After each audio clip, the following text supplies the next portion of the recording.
Ambassador Sapiro will be followed to the podium by Sharon Freeman. Sharon is president of Lark Horton Global Consulting. She started up in partnership with one of the leading apparel products exporters in Hong Kong.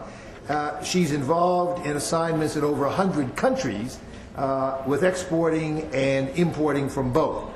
She's also established the All-American Small Business Exporters Association to help bring minority, immigrant, and women-owned firms into trade and development. And since she doesn't obviously have much else to do, she's written 6 books, 2 of which authored on behalf of U.S. government agencies on the subjects of exporting and commerce.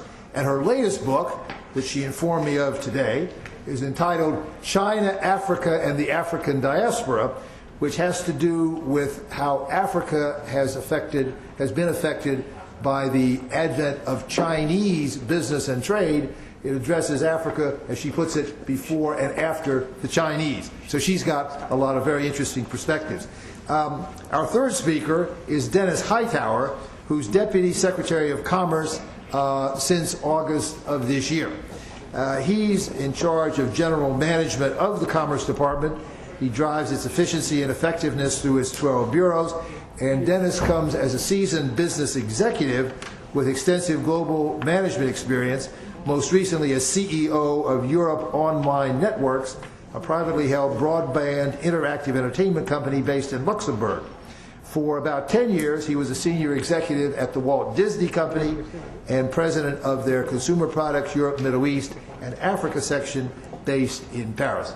So I think the final panel will bring a diversity and very important array of perspectives, and we'll start it off with Ambassador Miriam Sapiro.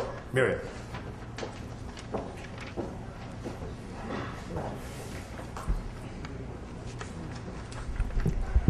Thank you so much, Fred, for that generous introduction and also for hosting us here today at this very, very important event.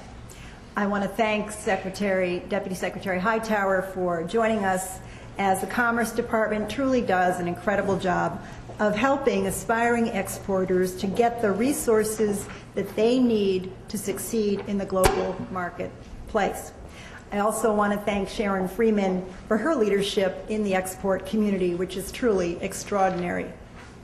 I'm going to echo the thanks already offered to Bob Vastine and CSI, as well as Tim Herbert and CompTIA, and last but not least, Frank Vargo and NAM, for working so hard to pull this program together. And of course, as already mentioned, to the Peterson Institute, which is doing terrific work.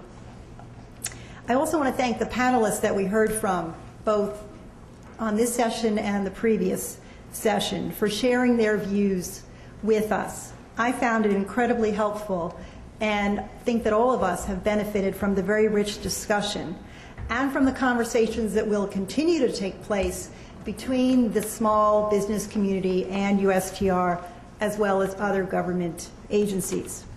We've heard about the enormous opportunities for SMEs in the global marketplace. And we've heard also about the challenges that they're facing when they reach out to take advantage of those opportunities. I think the last panel in particular has validated what we're all trying to do, as well as given us fresh insight into the work that lies ahead. Let me touch on just a few of the points that I'm going to take away from today's session. First of all, exporting is not so much a risk as a risk mitigation factor. Diversifying their customer and consumer bases has helped SMEs weather the ups and downs in our economy. Exporting is not just about growth, but it's also about stability. Second, the digital economy and global transportation and distribution networks are opening up vast new opportunities for SMEs across this country. With the internet and express delivery services available, many American SMEs can compete effectively anywhere in the world. Third, ease is not always a term associated with exporting. Numerous tariff and non-tariff barriers still exist. And these are almost always disproportionately onerous on SMEs who don't have the resources that larger companies have to address these constraints. The Commerce Department can be of great help in clearing these hurdles, but it's clear, both from the panelists' remarks and from the CompTIA study, that lowering barriers, improving transparency, and harmonization where possible is critically important to our SMEs. For trade policy, the implications are extremely important. The United States continues to push for ambitious outcomes in all trade negotiations and initiatives. Companies don't fit neatly anymore into just goods or services negotiations. We are pushing hard for progress on all fronts. For me, the lesson of this conference is twofold. Number one, America's small and medium enterprises have what it takes to succeed anywhere in the world. And we've had just a few illustrations of how broadly our SMEs are already competing. Number two, in order to turn small exporters' raw potential into real jobs for American workers, we need to continue to knock down barriers to trade and make it easier for Main Street businesses to sell their goods and services around the world. As a former entrepreneur myself, I can say that when you're starting your own business or trying to take your business to the next level, every opportunity matters. As Ambassador Kirk noted earlier, shaping U.S. trade policy to foster job-creating and supporting opportunities is USTR's #1 priority. The Office of the United States Trade Representative is taking unprecedented steps now to open world markets to SME business owners. Ambassador Kirk has designated Jim Sanford as our Assistant U.S. Trade Representative responsible for small business. Over the course of Jim's career, he has tackled barriers to trade affecting American businesses of all sizes. He has devoted particular attention to addressing the challenging area of non-tariff barriers, which we heard about this morning as a critical challenge for many SMEs. Jim has negotiated a range of mutual recognition agreements, we call them MRAs, and regulatory cooperation frameworks with the European Union. I am especially pleased by this designation because he and I have already been working closely on market access issues, both generally and in particular with respect to SMEs. Jim is going to work agency-wide to ensure that we have a strong small business working group, and also through outreach opportunities like this one today to make sure that we are expanding the opportunities for SMEs and helping them to reach their full potential. In short, we are redoubling our efforts on behalf of these critical job-supporting enterprises. What we have learned here today with all of you will help us target those efforts to have the biggest impact for the most Americans.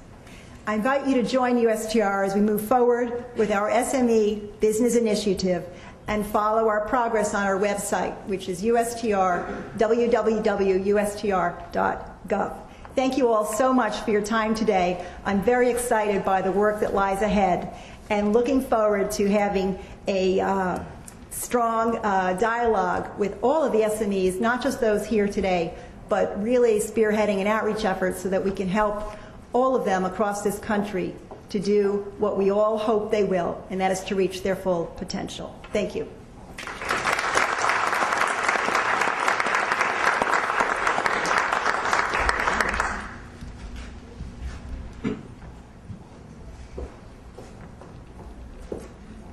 Thank you very much. I'm very honored to be a part of this auspicious and unprecedented occasion.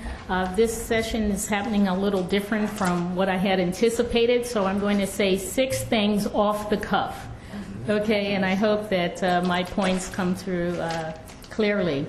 In having just a few moments to say what I think is the most important observations I have from the standpoint of not just my own association and the work I've done in, as they said, over 100 countries, but I am a member of the ITAC, which is the Industry Trade Advisory Committee for Small Minority Enterprises, and so the minority portion of that you will hear me reference in terms of some low-hanging fruit that's out there as well. So the 6 things that I want to mention is with regard to free trade agreements, I think there's an opportunity as you know, the SBA, as a matter of fact, administrator mentioned about identifying new potential clients. With the FDAs, they're for certain countries, and we have a large diaspora population that represents many of those constituencies, even including upcoming FTAs, such as Colombia. So I think there's an untapped potential to find out where these immigrants and now perhaps U.S. citizens are from those countries, to see if they could be encouraged to do some exporting, you know, to make linkages with their home countries. Because when you hear about Mexico and Canada as being so interesting, one of the interests about that we have is its familiarity. It doesn't feel foreign.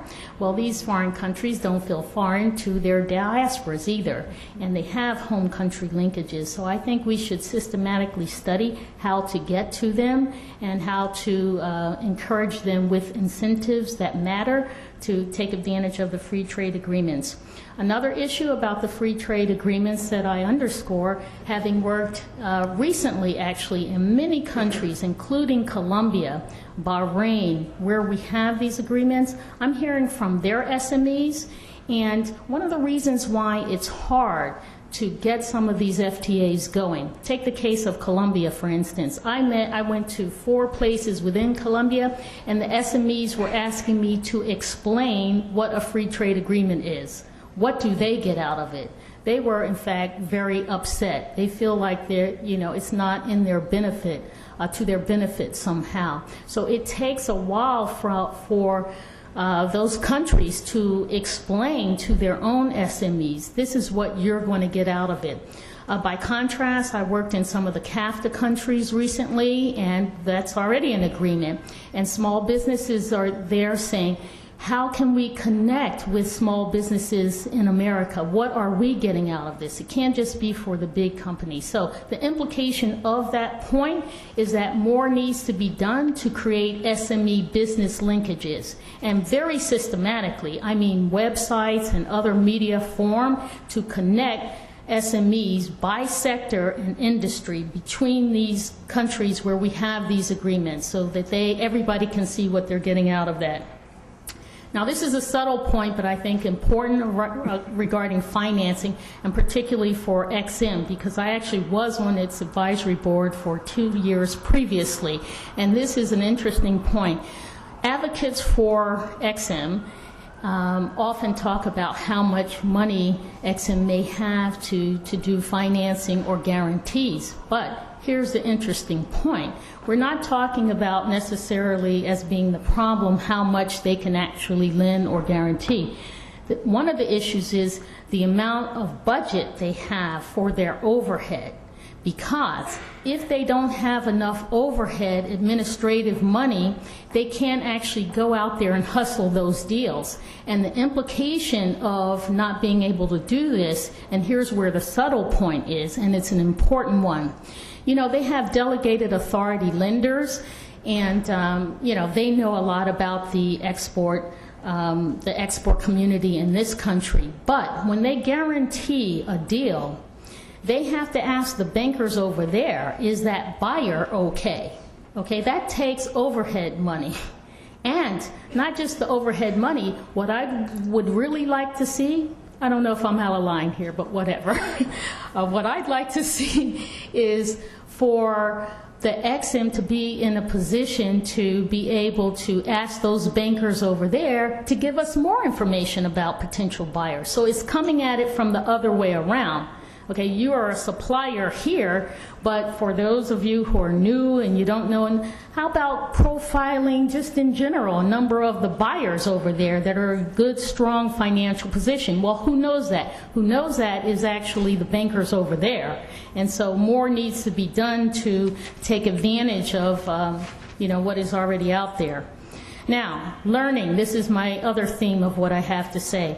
As was mentioned, I just did this book on China and Africa, and out of all that I learned from that, what I did learn is that what made China be able to excel so rapidly, well, first and foremost is money from their diaspora. They have the biggest diaspora in the world, and they invest more in China than every other country combined, so let's not forget that. But aside from that, it's the issue that China is the premier learning society. When they want to know something, they call everybody in, and they pay for it, and they say, hey, tell us about how to do X, Y, and Z, en masse, in a moment, in a day. And so if they want to know about how to do financing credits, or they want to know how to do this, or how to have an SBA, they will call the whole SBA over, pay for it, and say, come here, tell us how to be an SBA. So it's very important that we learn more and learn in the right way and learn very rapidly as well, because we do have so many competitors. Now, in respect then to learning, we have 19, and actually you said 20 federal government agencies involved in trade that are coordinated through the Trade Promotion Coordinating Committee. I think it's very critical to learn more about what each of those 20 organizations have learned from the exporters they support. So we have agriculture in there, we have energy in there. Bring together the exporters that have been successful as recipients of those financing, those trade promotion programs, and understand what is the best, what constitutes best case practice. If we say what is a successful exporter, they're in those programs. Let's find out specifically how they were able to be successful, and let's profile that, very extensively in whatever manner we want to do that. But we have winners. Let's learn from them. And finally, and there is a final point, with regard to service exporters, and I made this point to Peter Cowley the other day, we ask what is considered an export is basically in terms of where the money comes from to buy the service. And so the World Bank and all of its affiliates, when we sell our services to them, we have now exported. So we need to be focusing as well on what's going on in those organizations with respect to not only opportunities for us to sell our services to them, but also to learn, because I'm emphasizing learning. Let's learn from who was successful in selling their services to the World Bank, the African Development Bank, and so forth, so that if we're contributors, as the U.S. is, to all of these multilateral organizations now, and that's all of them now, including the UN system, let's know by state, which the U.S. Treasury, if you're in the House, I think, this can be done, find out who wins those bids from each state in America. And then these are part of our winners that we can learn from. Match us with them. If a firm is successful in doing business with the World Bank in water, in IT, in construction, tell us who they are. And as small businesses, then let us link with them, subcontract with them, form a strategic alliance. So it's all about learning. Thank you very much.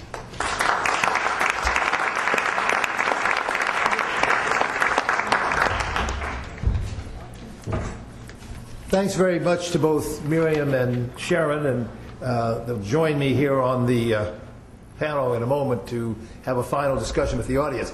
Deputy Secretary Hightower has been testifying in the Congress. He's running a little late. He's on his way.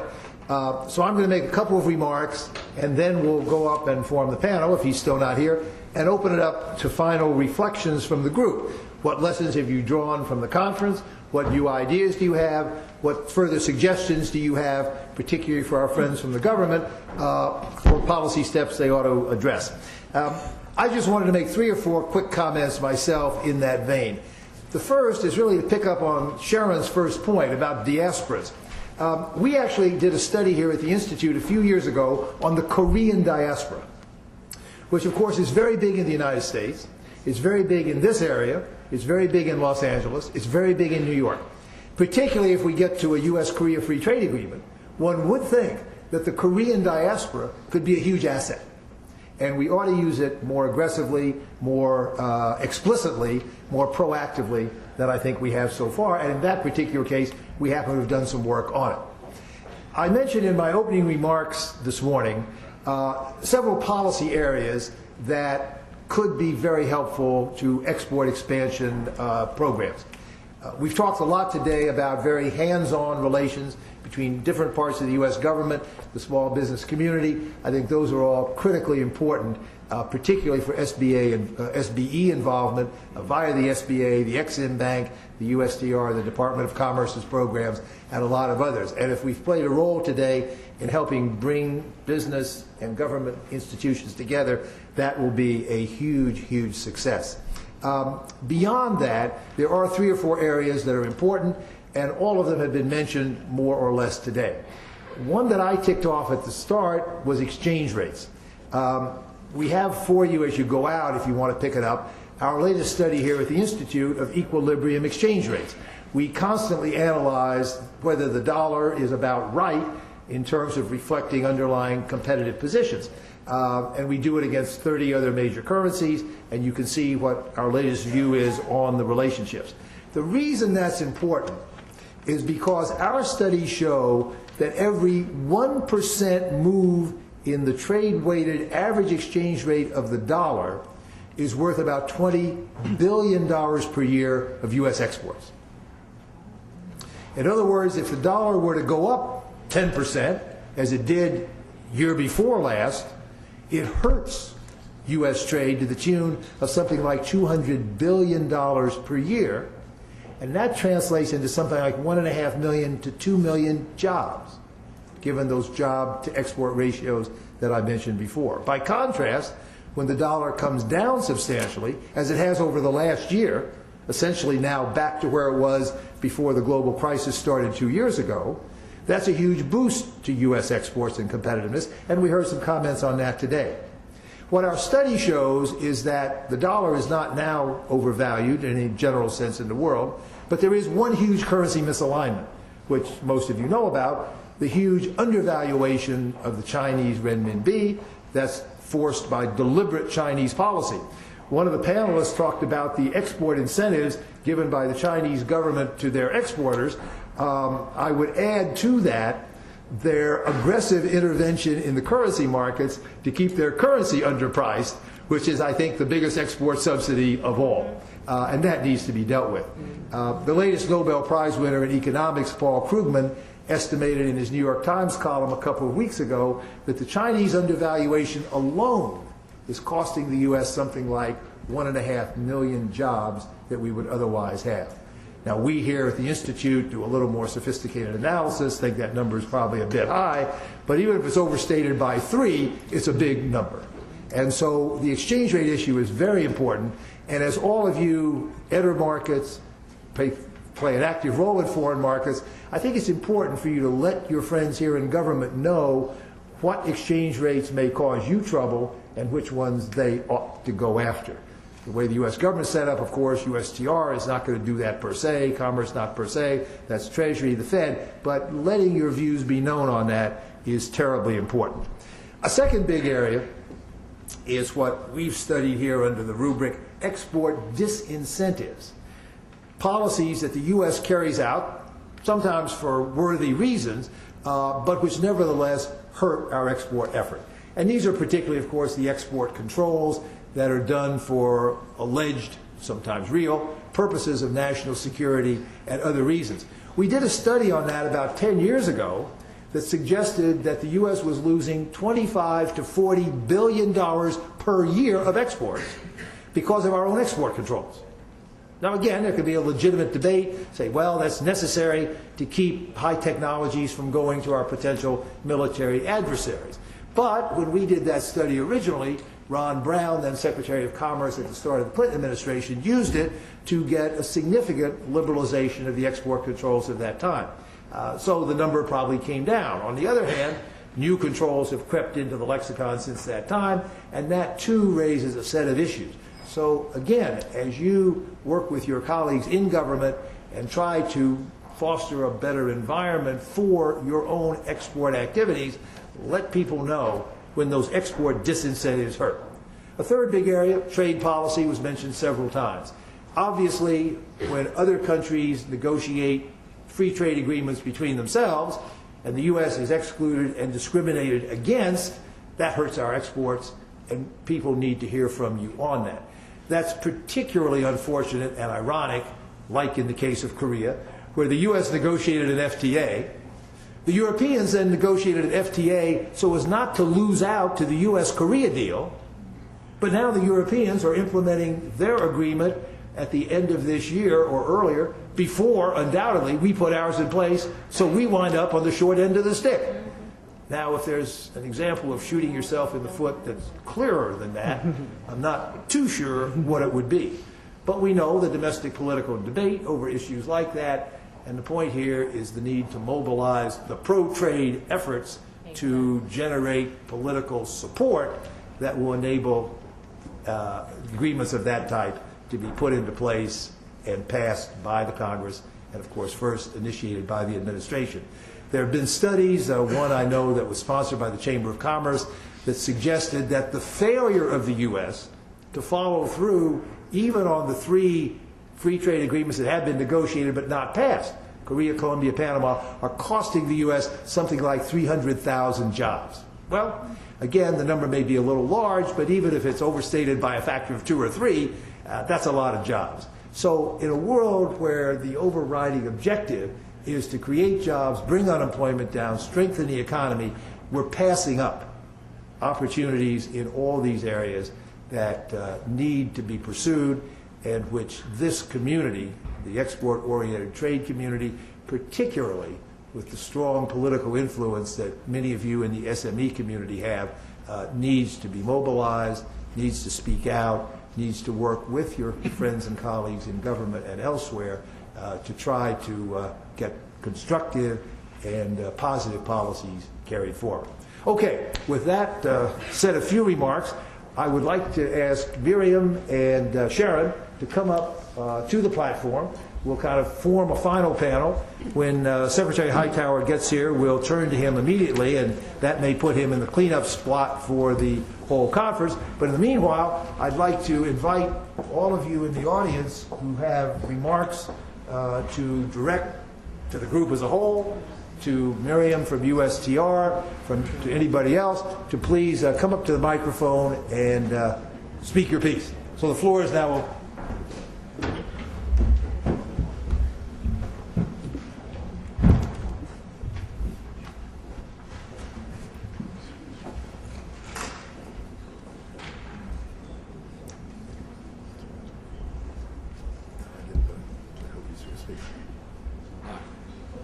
Charlie Anderson again.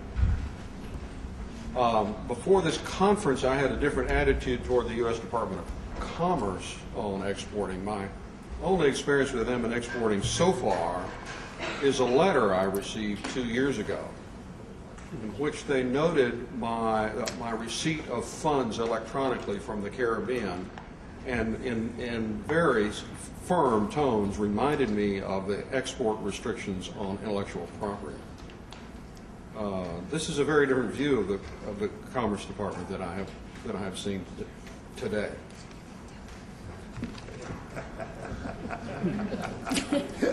What is the current status of export restrictions on commercial software for financial applications? Who knows?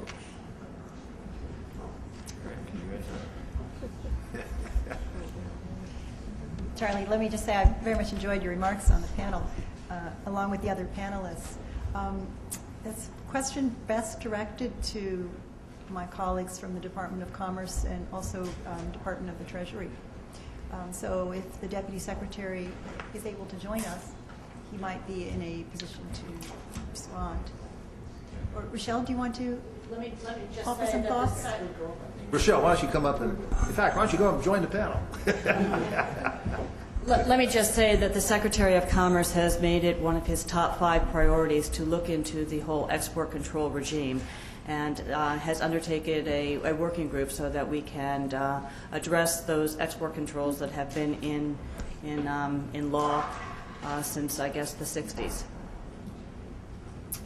Okay, I think probably everybody knows that in keeping with that commitment, there is now a major interagency review underway looking at the whole range of export controls, particularly driven by security concerns, but obviously with a big implication for what the economic impact might be and what the opportunities might be for U.S. exports coming out of that project. So hopefully that will shed some light on your issue, but address the broader question.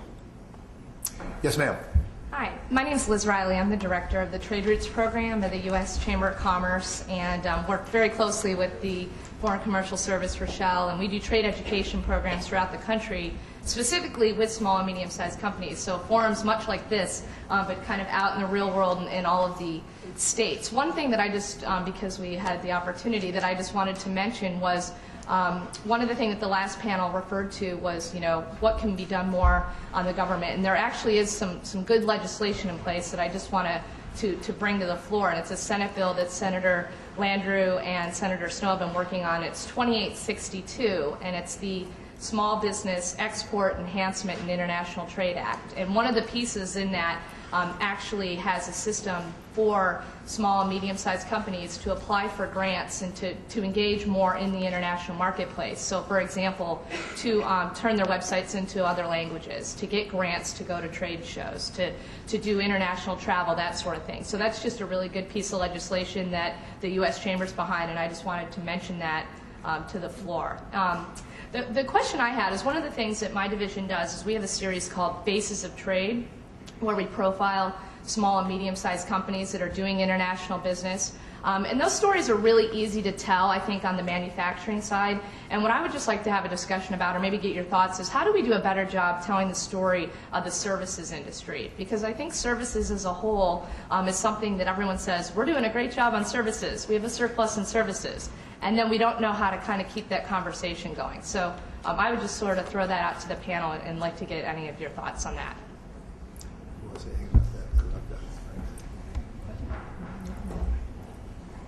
I agree with you that services are a tremendous aspect of our economy, and it sometimes is difficult.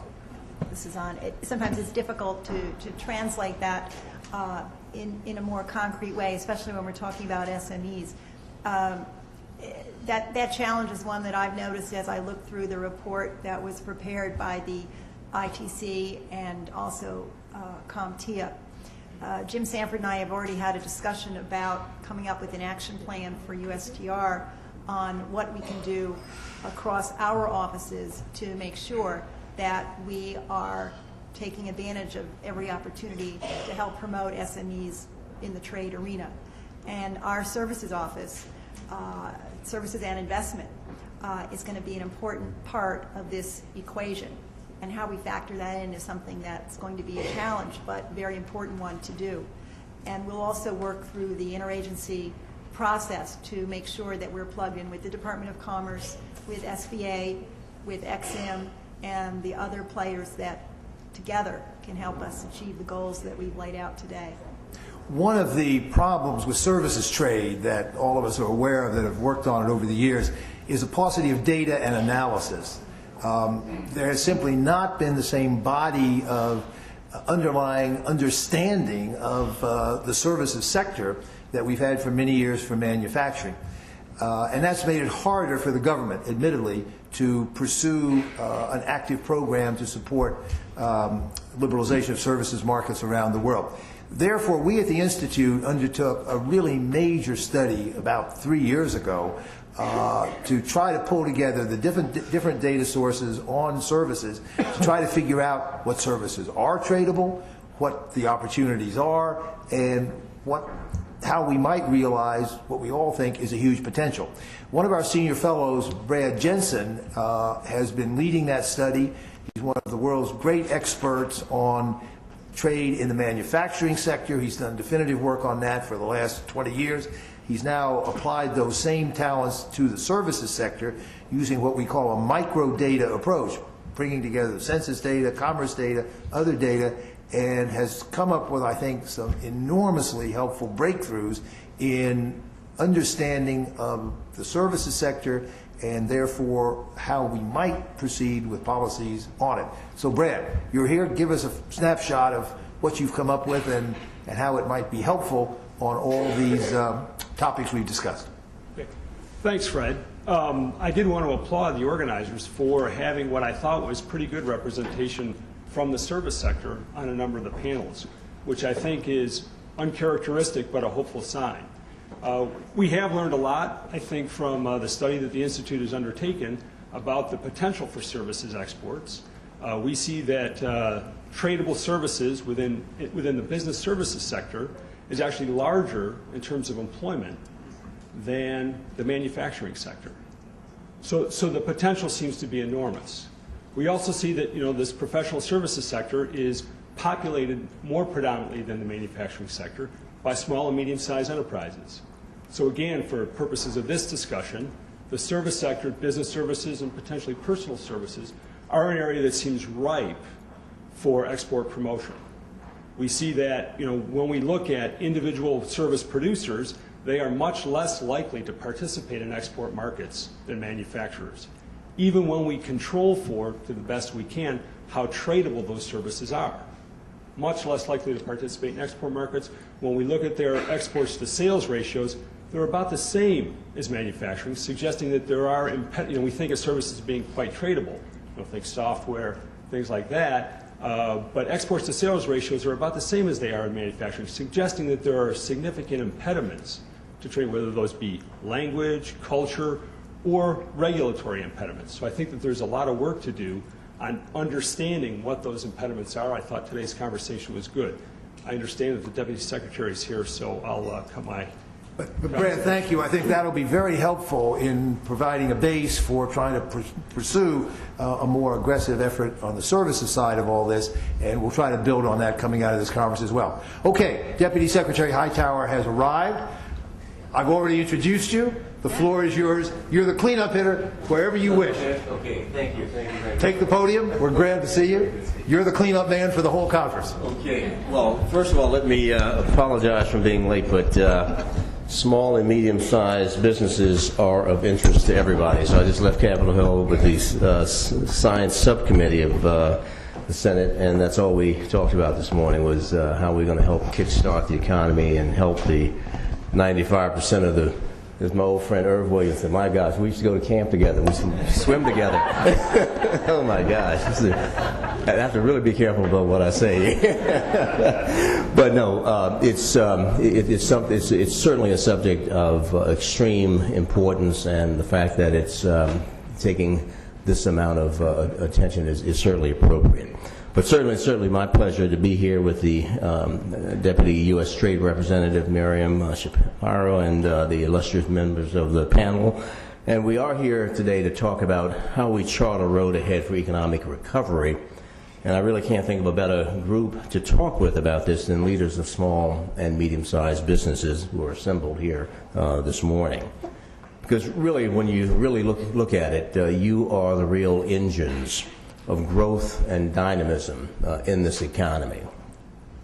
Entrepreneurs create approximately 3 million jobs a year, and when you look at what has happened over the past decade, for example, if we define startups as firms that are less than 5 years old, you've really accounted for nearly all of the increased employment in the American private sector. But the contributions of entrepreneurs and other small businesses really run a lot deeper than that. The willingness of entrepreneurs to mortgage their homes, to work 100-hour weeks, and to throw caution to the wind in pursuit of an idea is really the lifeblood of American innovation. And I can speak from it personally because my dad was an entrepreneur here, and I know that it was not without its growing pains, and we were fortunate enough, even growing up here in then segregated Washington, we were still able to sell the company about 1971 after about 50 years of good work here. But I knew though firsthand what it means to start something, give birth to it, commercialize it, and define how do you sustain that over some period of time, hopefully profitably, but certainly sustain it nonetheless.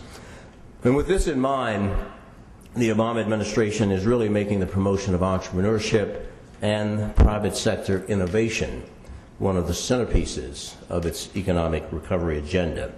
And there are several key measures that have already been passed. Of course, the Recovery Act of last year had an important provision enabling the Small Business Administration, for example, to increase loan guarantees from 75 to 90% on their biggest loan program, and also to waive a variety of borrower fees. And I can tell you that was the subject of discussion this morning at the Senate hearing about how to make sure that that money, now that it's there, gets down to you in ways that don't put you at further risk of having onerous coverage fees and other things that, with declining revenues, slim operating margins, and in many cases profit that you won't see again for a while. How do you operate in such an area of uncertainty, or in an environment of uncertainty?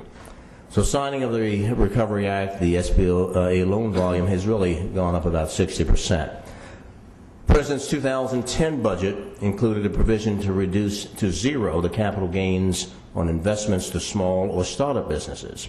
And it also included a measure to make sure that the research experimentation tax credit was permanent. Now, these are very significant steps, and at the Department of Commerce, we're proud to be complementing and expanding upon these efforts.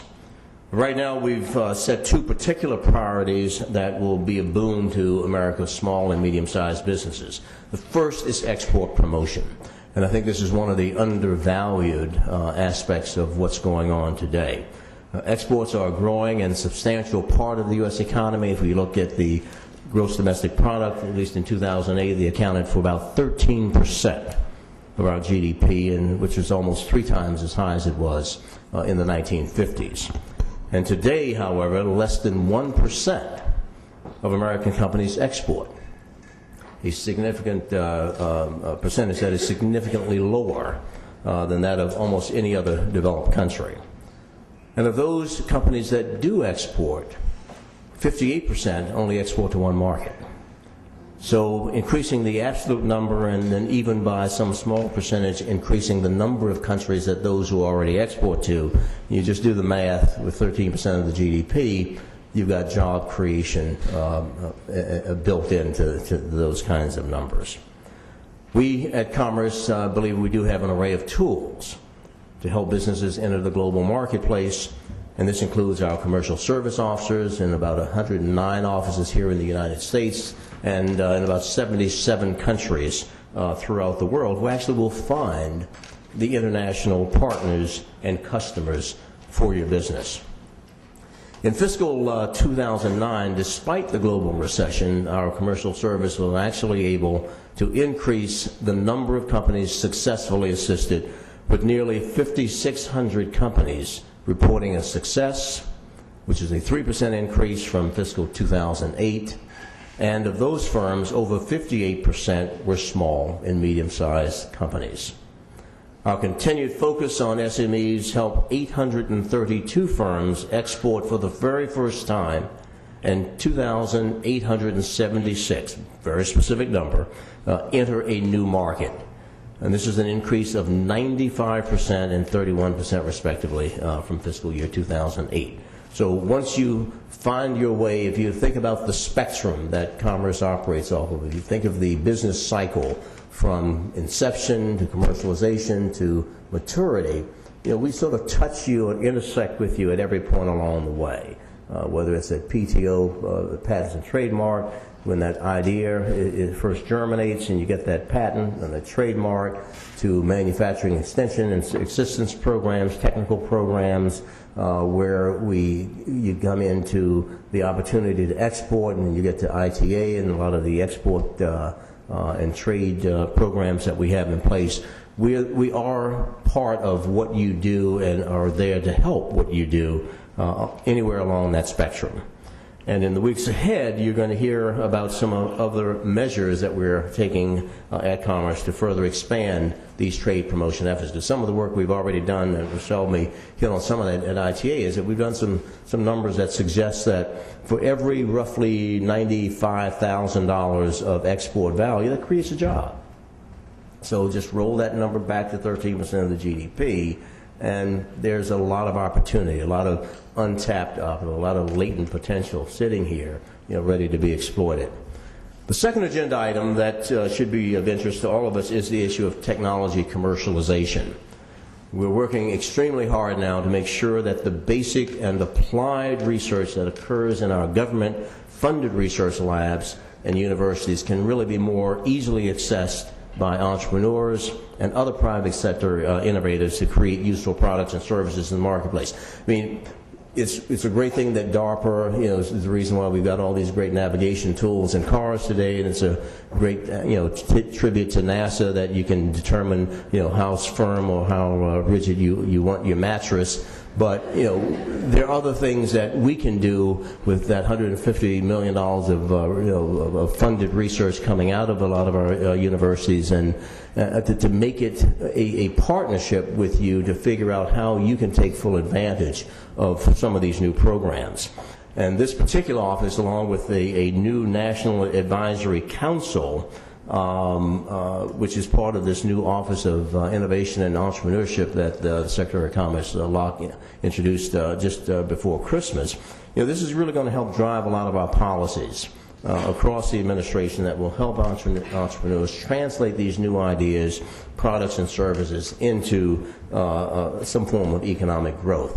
And for me, the reason this is important is I probably spent the last 35 years of my life living outside of the U.S., running businesses in Asia, Latin America, Europe, each twice, and on two different occasions in each part in those parts of the world, and have run companies that are technology-based, manufacturing-based, service-based, across maybe 6 or 7 different industries. And I also spent a lot of time in India last year before taking this job.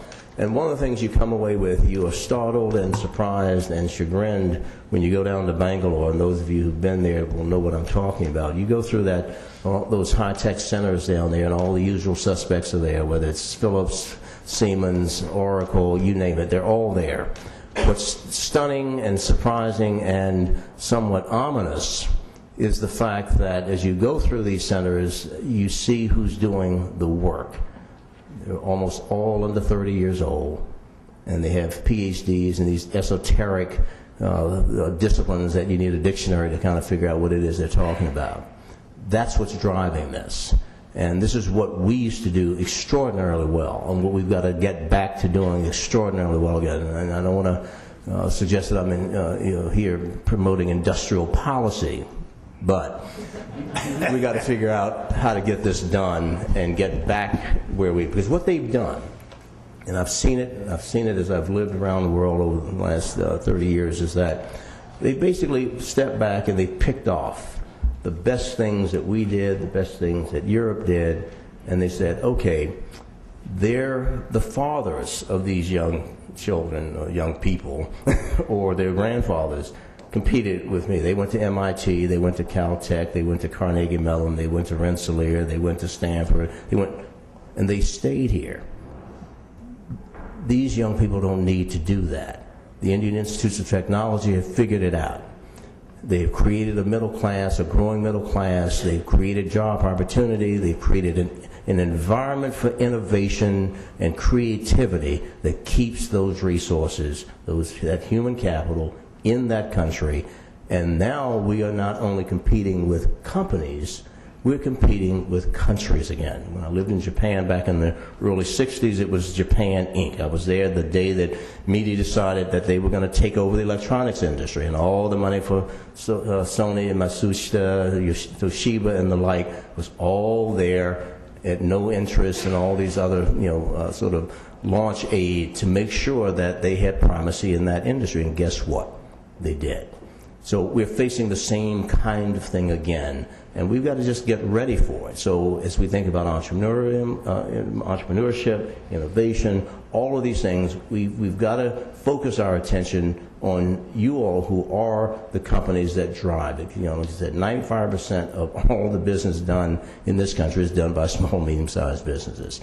This is where we've got to focus. This is where we've got to provide and facilitate you being able to take your rightful place, which then allows America to take its rightful place in the global community. And this is what it's all about. So what we want to do and what I want to do as I close is to make sure that you know that I'm inviting any one of you, all of you, to let us know at Commerce what we can do better, different, that gets you to where you need to be, which gets America where it needs to be, and particularly getting more people back to work.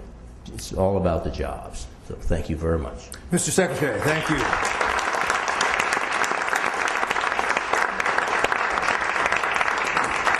Mr. Secretary, you not only filled the cleanup spot admirably, you hit a grand slam home run. We thank you for winding up our session so dynamically and so helpfully. I want to thank all of the folks who organized the session, particularly Ambassador Kirk, Deputy Ambassador Sapiro, our friends at USTR, all of you who came and made such a vital and useful experience from it. We look forward to this being, I think it's fair to say, only the start of a process or interim in a process. Look forward to hearing from all of you further on how best to mesh SMEs and exports in the future to create jobs, strengthen the American economy, as the Secretary just said. Thanks to all of you. And I'm sorry, can I just put in one other plug? Pastor Kirk's already mentioned the ITC study on, we have 2 more studies coming out this year, and we've had a lot of good ideas here, but we are having a hearing on the February 9th, and we'll be having hearings in the Midwest and on the West Coast in the first week in March. So we welcome any more additional input details that we can put into the study to help the policymakers. So if you know of other organizations, say on the West Coast or in the Midwest, who have something to say, there's an opportunity, and the details are here. Thank you. All part of the process. Mr. Secretary, anything else? That was Irv Williamson. Okay. I gave him the floor because he's your buddy. Thank you so much, then. Enjoy Thanks the to rest of the everybody. conference. We really appreciate it. We hope it's helpful. We look forward to hearing from you more. Meeting adjourned.